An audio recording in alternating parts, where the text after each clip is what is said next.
single day.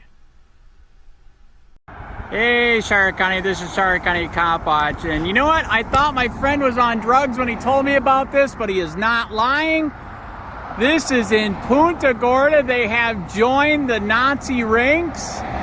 They have an LPR right after you get off the bridge. You come into Punta Gorda, you are on a LPR. Son of a bitch, I didn't think they were gonna do it, and they did it. In fact, this motherfucker's wireless. I can hear the fan screaming, and I can see the antenna on top. This is disgusting. This is un-American. Hitler would be fucking proud. Son of a bitch. My friend that was an auditor came here, and he was saying that they were following him and tracking him the minute that he came here. And now I know why. Because these motherfucking pricks are out of control. Oh my God. Time to pull records, man. They're tracking with this shit and illegally running your shit. See if they can find anything on you to pull you over, fuck you up, fuck your family's life up, fuck your family's life up. This is disgusting. Question some may have wondered while driving: are license plate cameras a gross invasion of privacy, or are they necessary for our safety? In recent years, South Florida law enforcement agencies have used the readers to keep track of suspicious activity on our roads. The thing is, the technology also gathers data stored for years, like where people have driven and whether they have a criminal record or not. CBS 4's Ted Scouten has the story. From the traffic on US 1 to the bustle of busy Miracle Mile, you may not realize that there are eyes on you that never blink. You can barely notice it. There is this hole here, and kind of obscured by the trees, there are the 3 cameras up there. When Raul Moss drives around his hometown of Coral Gables, he knows he's being watched and recorded. These cameras operate 24 hours a day, 7 days a week, 365 days a year, day or night, doesn't matter.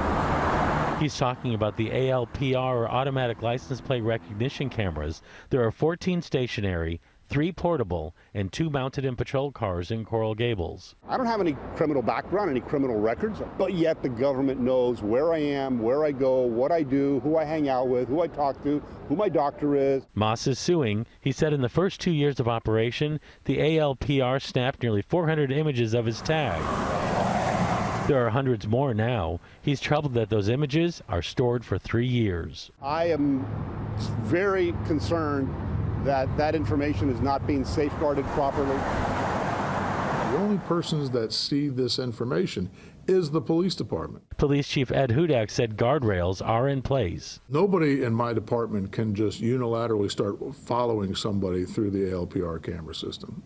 It doesn't align itself to do that. Plus, we have safeguards in play when the system is looked at in a historical nature. Here's where all the cameras are monitored, in the Criminal Intelligence Center. We're seeing only the CCTV cameras. The ALPR system is off limits to us and nearly everyone else. It has to be about a case.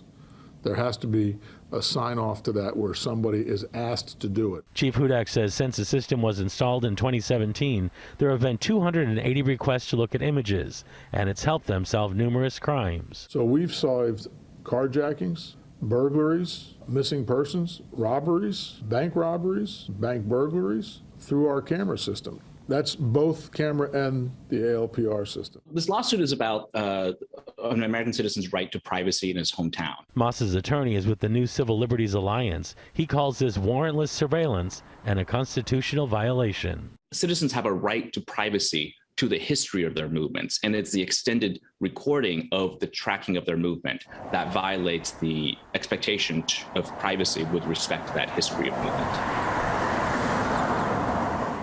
We checked to see where these license plate readers are used in South Florida. In Miami-Dade, everywhere on the map that's shaded in green is where they are used in some way. There are just a few small communities where they're not. You can see them here on the map in red.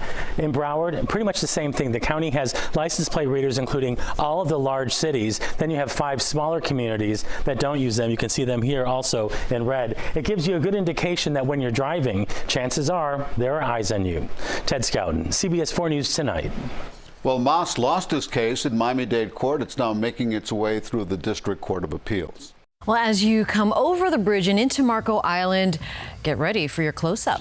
That's right. As of tonight, a camera is taking pictures of your license plate and everyone's license plate, and it checks it against a database of criminals and people who are listed as missing.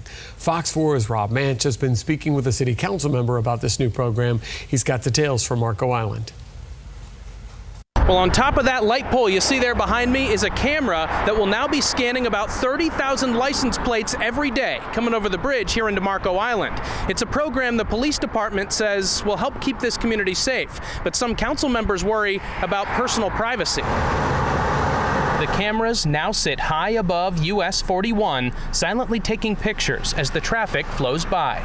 But they're also sending those pictures to be checked against the plates of known criminals. The debate was over the Fourth Amendment, which is unreasonable search and seizure. Councilmember Eric Brecknitz says the council took the decision to put the cameras up seriously, but he says ultimately they didn't think the cameras were too different from what the city is already doing. Our police cars have got license plate readers. So this isn't anything, this isn't plowing new ground. And the police department says the added eyes in the sky will increase safety. In a statement, Police Chief Tracy Frazano said, quote, "Given that 70% of all crime involves a vehicle, we're confident that this system will assist the department in making Marco Island a safer place." The cameras will be trying to match license plates with hot lists that contain plates of known criminals. That could be for a crime as serious as car theft or kidnapping, all the way down to just driving without insurance. But Brecknitz says police will only go after the big stuff. It has to be a major violation for them to really drop what they're doing and try to locate the car. And in addition to scanning plates, these cameras will be able to give the city a much more accurate number of how many cars come in and out of Marco Island every day. On Marco Island, Rob Manch, Fox 4.